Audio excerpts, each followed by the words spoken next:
Odeshia any dear Mumechao. A Pumboko Hene. Where dear said that there be a mecan, a man of Bamenshia, a ba a mamma mania, sabi unimde. Open swaka sembim rebe. Na ya pasi nyanchi de mu ana se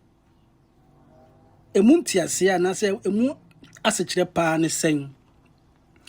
Open swaka se court bia ntimi sesa na no asem. Bruni Becker said no court can overturn my traditional court decision and arbitration and mediation. Onwa opani open so say to asaka say ma Asantesem nhia. Ana o ma mi anwa wanwo sa kasa means na pese nya emu chiremu ana senti ase. Ti yamfa no baako maako.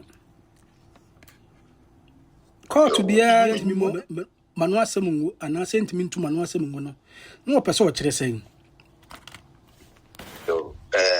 masachi ya obi mi nze Asantehene odane man ene wo ne hyehyeye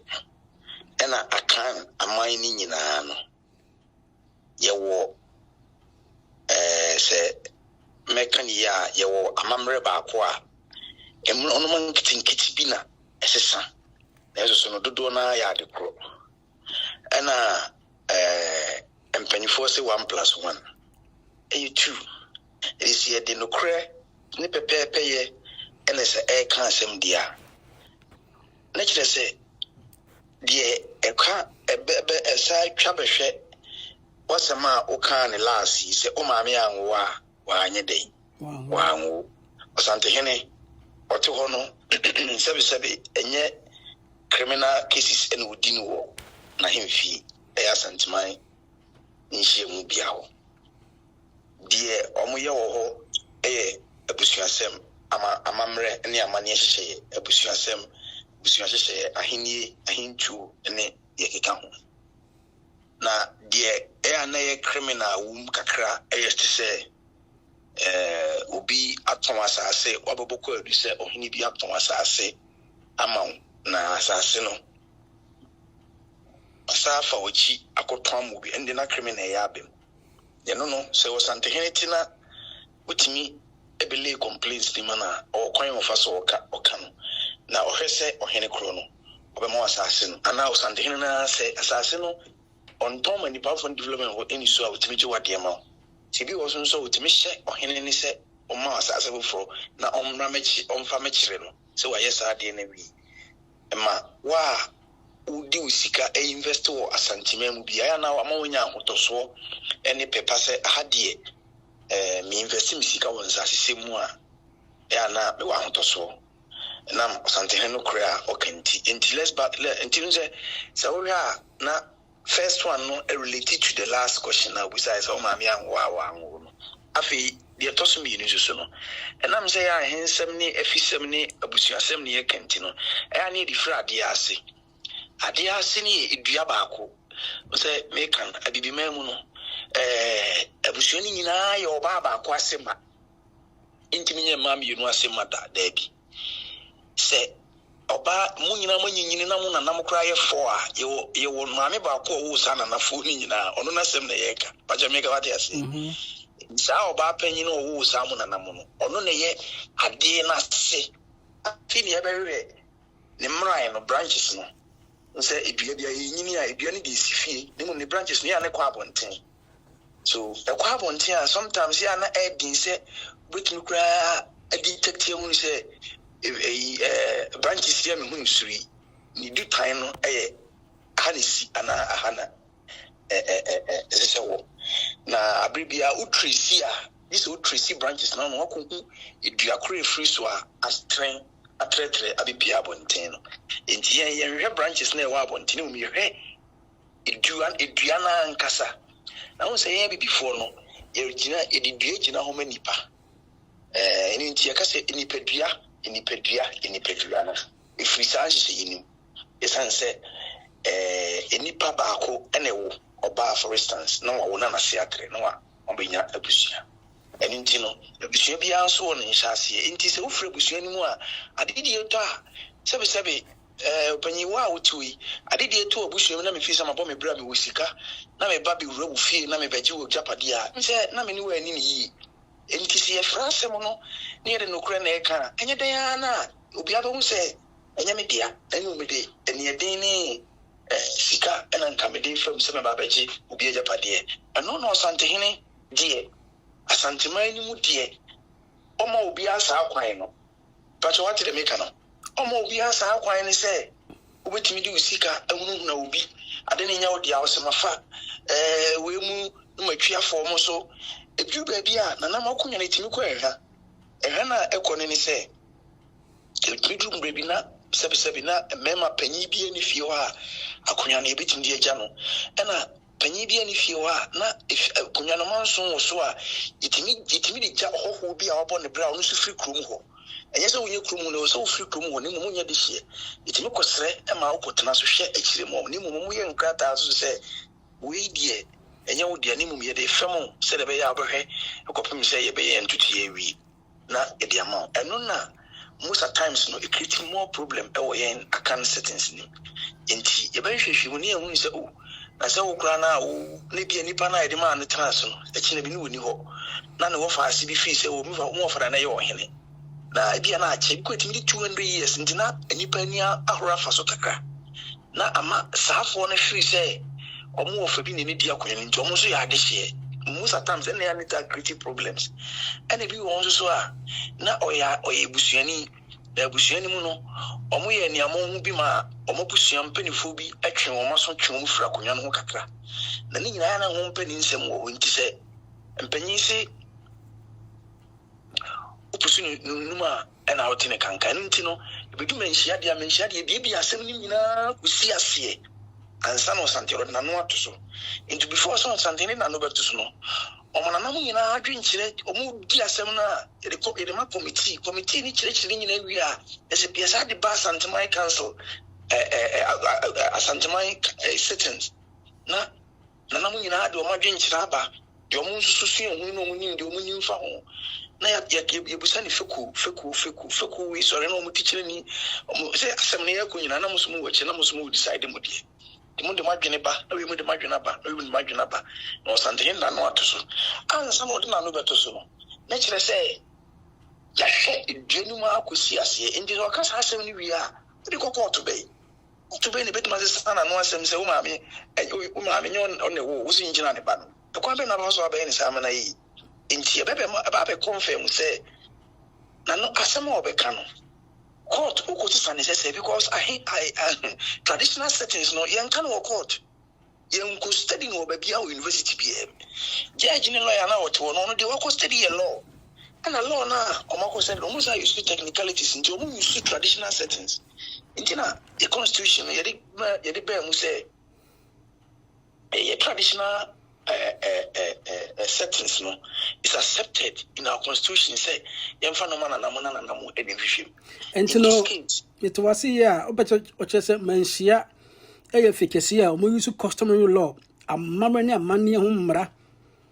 eno pepe you should be apart from sir amamani amani ho se pe di issue mensia you should technicalities be time one Asantehene etimi ema consideration bemuma abusuan bi in a situation where abusuan ni nyina akogina faako against ohene no ana ohema no no Asantehene a emunyo because abusuan dodo na kogina make say abusuan panyi emampen fo mu fie na omaye oba hema ne dom ana omaye ohene ne dom eno no timi hwe e ka kire o mo say onyina mo megina dwum e be se me hwe na me hunu baby amu nyina mu gina no ato nyina mo so aba se obi ammo no nkuru na minti wa me pese me mitie bi mpagede me ka wuti eno no ye me sa opese obi afri na koma mu ka de woni mu ye dai eji na manfa bufu na nkobko mu ko mu kuru mo na bia na akoye ntoko nti wo se wi asiade amama ade ya ye wi asiade ya amama nkamasem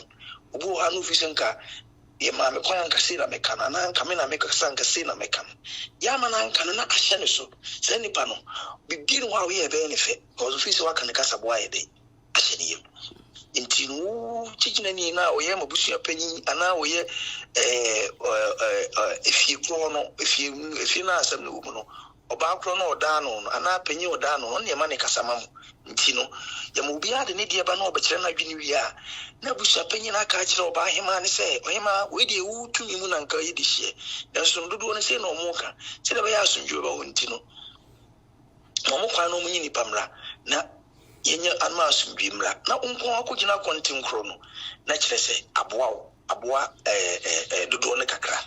na mum de obetuma kan se bu sa wo se ohema de busua ayini oya ade asini so gitum so oya ade asini bia nanka oya ni amohu bia nanka ompe but ayi so bonu kwadu a ese fata kwadu na enan akoda afiase ewo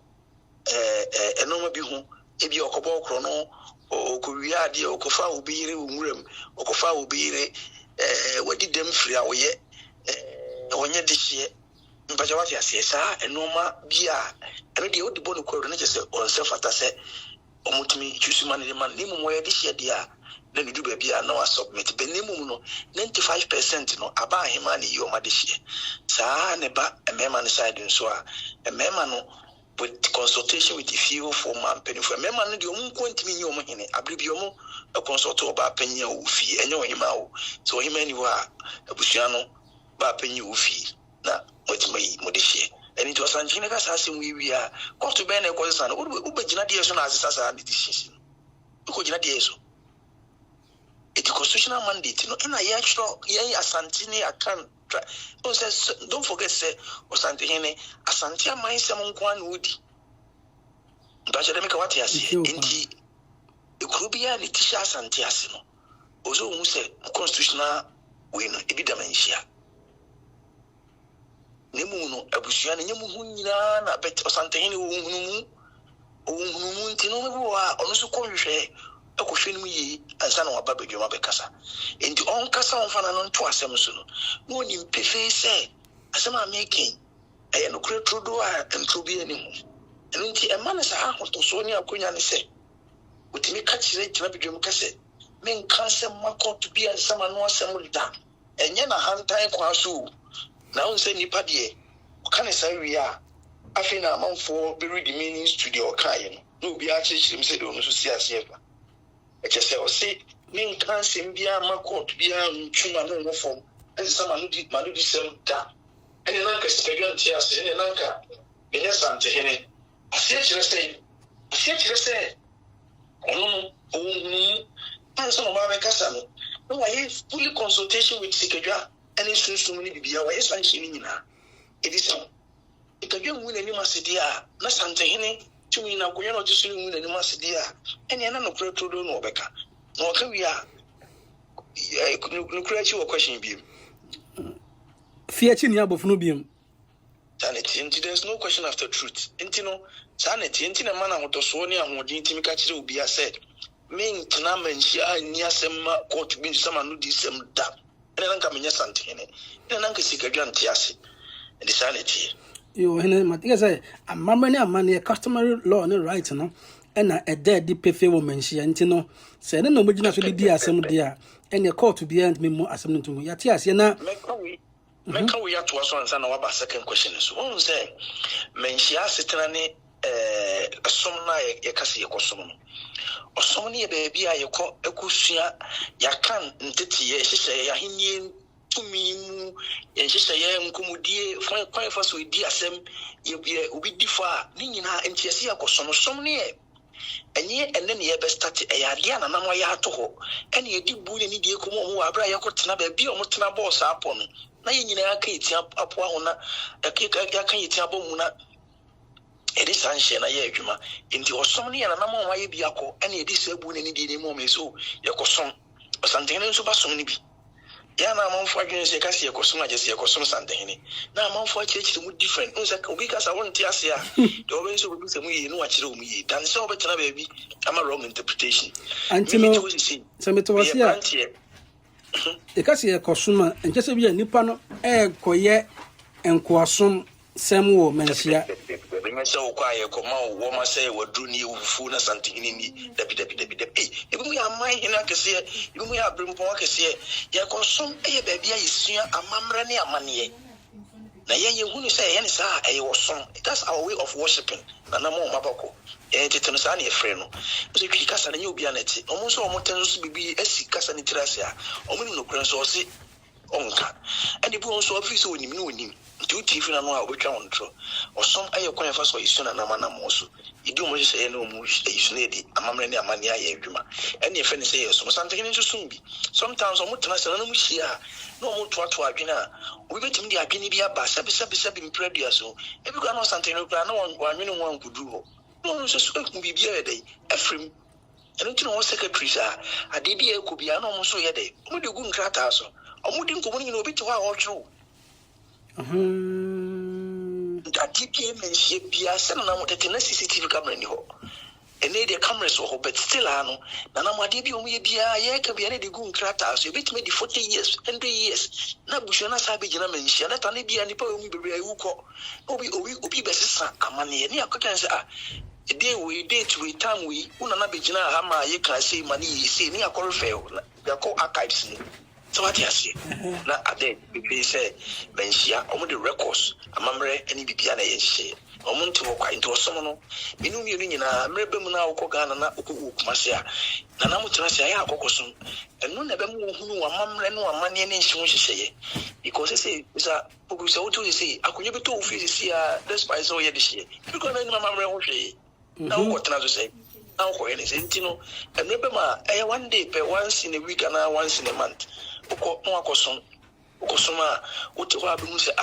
okay yenyina bedwem kura nka say yenyina Asantehene nim kura mu be so de menhire no ho yenyina wa mu be wo Asantehene ni mu be wo Asantehene nim kasa me say kasa trodo ne ka no to ade ase enu ntina wo na mu hia omo tekwi pa omo tia kan kasa pa bet un say ebebu bebre nim so astedi area Asantehene ni mu be na yan hwe wo kasa so yan hwe nanim so hwe ne chiam yanim so ene ni nyina ya dia wo se wusua na afi akuyade die to a uta akọ ha be hu kwan a obefa so a ye do tena apetema a obesua amamre ne amane na watima so afnamu ana ahwe be mu san a kire Asantehene nyina ya dia wo se wusua nti mi se yom man na muta akọ ho e bi kura so otimi kọ ho na ọkọ na wusua ntumafra ọkọ na bi ko nipa ya bofra ide a obenyini obetumi bi na ntumi hye t-shirt kura nkọ ayi bi afi wusu ni ntumafra afi ukwa yi ana ujejina manchwa because she said utene nipa be nyi so ndu ye papa nipa we buhwe nipa wabo ebikwa yi na ye nyina na abo ho eka betanam so she t-shirt gina wo ntino o wa no bia be fro opanyi ba che wo mo na me ntutu tenti wa na me yezi sankunwa emuke because she t-shirt ibuso ye ya brante tane ntino asom de boa mo ebie woni it gives you enlightenment among omanre enu amamre nu amane hyehyɛ ɛna de toso mienu o sa ka na fodo anu sia ma no prekon de toso mienu ne ye ma Asantesem ho hia wo no sa aka sa na kyerɛ sɛ okay so Asantesem ho hia wo no nse ya Asantefo na ye kasa Asantefo a Asantene nye abusuaku bi o Ghana da bi Asante no akan ebibremu nkruto do a ya kan ye ho abom say ya kan ye ho abom ya ye ba akwa ma ya strong ene efre ya Asantefo idin e da ye so ye Asantefo na mo obote Asante because of entokobi tete won semka na Asantesem hu ya won se wo hu ye hyehyɛ ye ene ya kwan ne amamre ne amane a ebema no ma bi wo ha o ka ube kana ukoduru so odi ahonho ne beka afi ubenya anigye no odosoro nkwama Asantehene na we no because enya by mistake and I say by chance na obey Asantehene o wo de Asantefo nkwane tribe they fought for the identity to preserve the identity, they fought for that. So what I say boni kra be ye no anti ase o se David jeti me hye de me ma me tum ene ye say ukwu nyina na ukwu apem kra apem be dey ebeba. Indeed, they fought for their identity. Indeed, they are so proud and they have preserved their culture since time immemorial as it stands now. We are Asantehene, baby abekubia no ma okasa asante kasa no eya kan kasa no mane na di we bia sampa o ya asantini na wo su ni wo ban ensu nsu sampa Asantehene na no na wo bi su ta wachi eno nti mo Asantesem nhia on sa na o pa kire yo hene ye beda asepi na dasene asa ba nchen batime no da bas nhia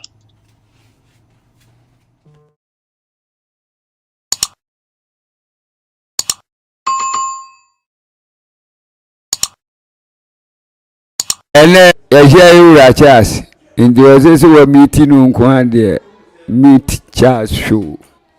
tie tuwa wa share no subscribe bia no no wagina so ye no wati asem ni ye na de bia to kotodwam